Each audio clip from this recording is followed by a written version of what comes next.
Hey everyone, welcome to my YouTube channel. और आज हम पढ़ेंगे फ़्लोपियन ट्यूब्स के बारे में, जो कि फ़ीमेल रिप्रोडक्टिव सिस्टम का पार्ट है, इंटरनल जेनिटेलिया का पार्ट है।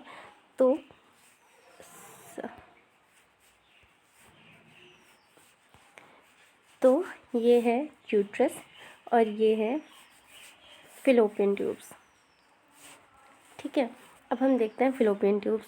फ़्लोपियन ट्यूब्स को और किन किन नामों से जाना जाता है? तो फ़्लोपियन ट्यूब्स को यूट्राइन ट्यूब्स कहा जाता है, सैल्पिंजस कहा जाता है, ओविडक्ट कहा जाता है और मुलेरियन डक्ट कहा जाता है।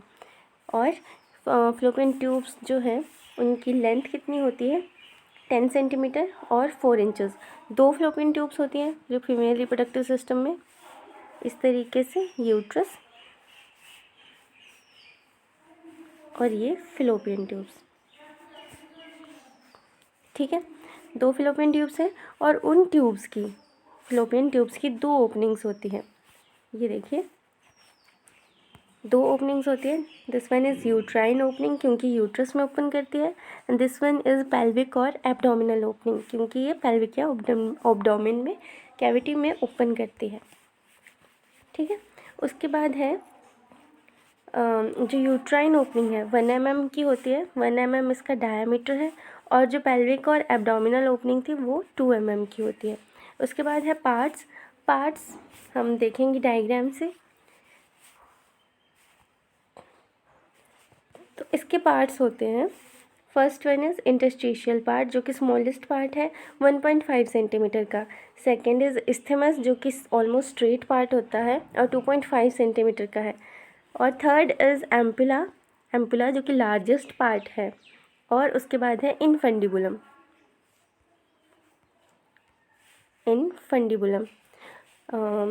अब देखते हैं, जो इंटरम्यूरल और इंटरस्टिशियल पार्ट है वो कितना है? 1.25 सेंटीमीटर का और 1 mm इसका डायमीटर होता है। ये स्मॉलेस्ट पार्ट है। उसके बाद है इस्थेमस ऑलमोस्ट स्ट्रेट पार्ट है, 2.5 सेंटीमीटर का होता है और 2.5 mm इसका डायमीटर होता है। उसके बाद है एम्पुला 5 सेंटीमीटर का है, 5 सेंटीमीटर और लार्जेस्ट पार्ट होता है ये फ़्लोपियन ट्यूब का। इनफंडिबुलम जो है 1.25 सेंटीमीटर का है लेंथ में। अब क्या है कि abdominal ostium surrounded by radiating fimbriae 25 to 30, one of these is longer than rest of end attach to ovary, जिसको बोलते हैं ओवियर एंड फिम्ब्रे। इसमें क्या होता है, डायग्राम में देखते हैं कि जो हमने क्या बोला, पेल्विक ओपनिंग थी, उसमें ये स्ट्रक्चर्स होते हैं। ये 25 to 30 स्ट्रक्चर्स इस तरीके से होते हैं, जिनमें से एक जो है लंबा होता है और वो ओवरी के साथ अटैच होता है, तो इसको कहते हैं ओवेरियन फिम्ब्रे। और जो बाकी छोटे छोटे फिंगर लाइक स्ट्रक्चर्स हैं उनको कहते हैं फिम्ब्रे। और जो लॉन्गेस्ट होता है उसको कहते हैं ओवेरियन फिम्ब्रे। इसके बाद देखते हैं हम फंक्शंस क्या होते हैं। फंक्शन क्या है फ़्लोपियन ट्यूब्स के? हमारी 2 फ़्लोपियन ट्यूब्स हैं फीमेल रिप्रोडक्टिव सिस्टम में, उनके फंक्शन क्या है? इसका है ट्रांसपोर्ट ऑफ गैमेट्स।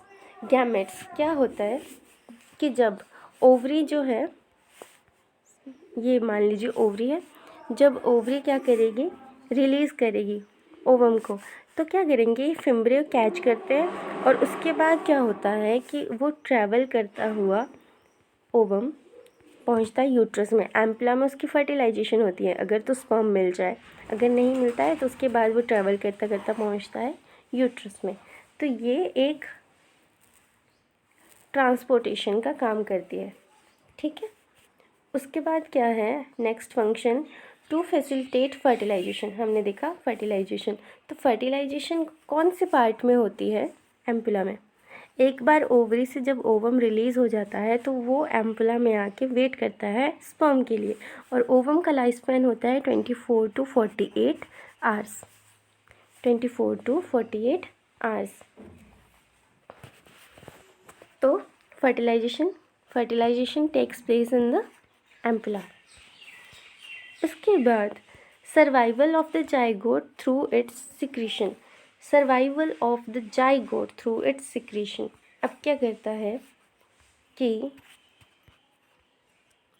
मान लीजिए एम्पुला में ओवम था और स्पर्म आया और ये फर्टिलाइजेशन हो गई इनकी।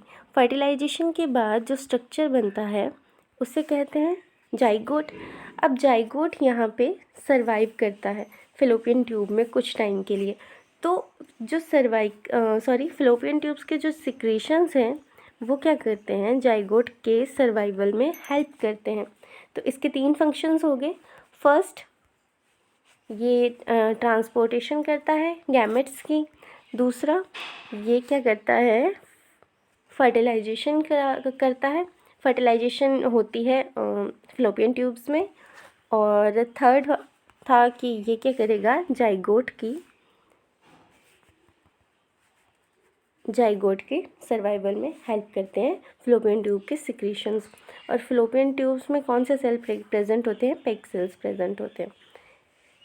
तो इस तरीके से ये था फिलोपियन ट्यूब के बारे में। हमने पढ़ा कि फिलोपियन ट्यूब कितनी होती है, 2 फिलोपियन ट्यूब होती है फीमेल रिप्रोडक्टिव सिस्टम में, जिसकी 10 सेंटीमीटर लेंथ होती है और 4 इंचज़ में इसकी लेंथ देखी जाए तो 4 इंचज़ में 4 हुई और सेंटीमीटर में 10 सेंटीमीटर हुई।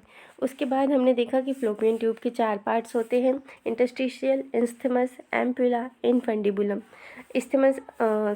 इंटरस्टिशियल जो है वो सबसे छोटा पार्ट होता है और नैरो होता है। और ये क्या है, यूट्राइन इसकी ओपनिंग है। 2 ओपनिंग होती है फिलोपियन ट्यूब में, जो कि जिनमें से एक है यूट्राइन ओपनिंग और दूसरी है पेल्विक और एब्डोमिनल ओपनिंग। यूट्राइन ओपनिंग थोड़ी नैरो है, 1 mm की होती है। पेल्विक ओपनिंग 2 mm की होती है। उसके बाद हमने देखा नेक्स्ट पार्ट इसका इस्थेमस होता है।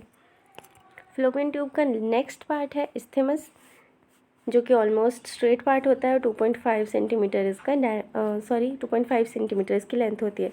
अगला पार्ट है एम्पुला जो कि लार्जेस्ट पार्ट है और 5 सेंटीमीटर उसकी लेंथ होती है। उसके बाद हमने देखा इनफंडिबुलम 1.5 सेंटीमीटर का पार्ट है। उसके बाद हमने देखा कि इसके पेल्विक एंड पे या पेल्विक ओपनिंग पे फिंगर लाइक स्ट्रक्चर्स होते हैं। नंबर में कितने होते हैं वो 25 to 30 फिंगर लाइक स्ट्रक्चर्स होते हैं, जिनमें से एक जो है लॉन्गेस्ट होता है और ओवेरी के साथ अटैच होता है, तो उसे कहते हैं ओवेरियन फिम्ब्रे। और बाकी जो 25 to 30 स्ट्रक्चर्स हैं उनको क्या कहते हैं हम, फिम्ब्रे। एक होता है उसको कहते हैं ओवेरियन फिम्ब्रे, और ये क्या करते हैं कि ओवम को कैच करने में हेल्प करता है। ओवम क्या करता है कि एक बार ओव्यूलेशन होने के बाद ये फिम्ब्रे कैच कर लेते हैं। उसके बाद ओवम एम्पुला में स्पर्म का वेट करता है। ओवम का लाइफ स्पैन है 24 to 48 आवर्स। और फर्टिलाइजेशन के बाद क्या बनता है कि अगर फर्टिलाइजेशन हो जाए तो जाइगोट बनता है, और जाइगोट के सर्वाइवल में हेल्प करती हैं ये फिलोपियन सिक्रीशंस। तो आज के लिए इतना ही फिलोपियन ट्यूब्स के बारे में। अगर ये वीडियो आपको पसंद आता है तो प्लीज़ लाइक कीजिएगा, शेयर कीजिएगा और कमेंट करके बताइएगा कि आपको ये वीडियो कैसे लगा। और नेक्स्ट वीडियो में आप किस टॉपिक के बारे में पढ़ना चाहते हैं वो भी बताइएगा। Thank you so much.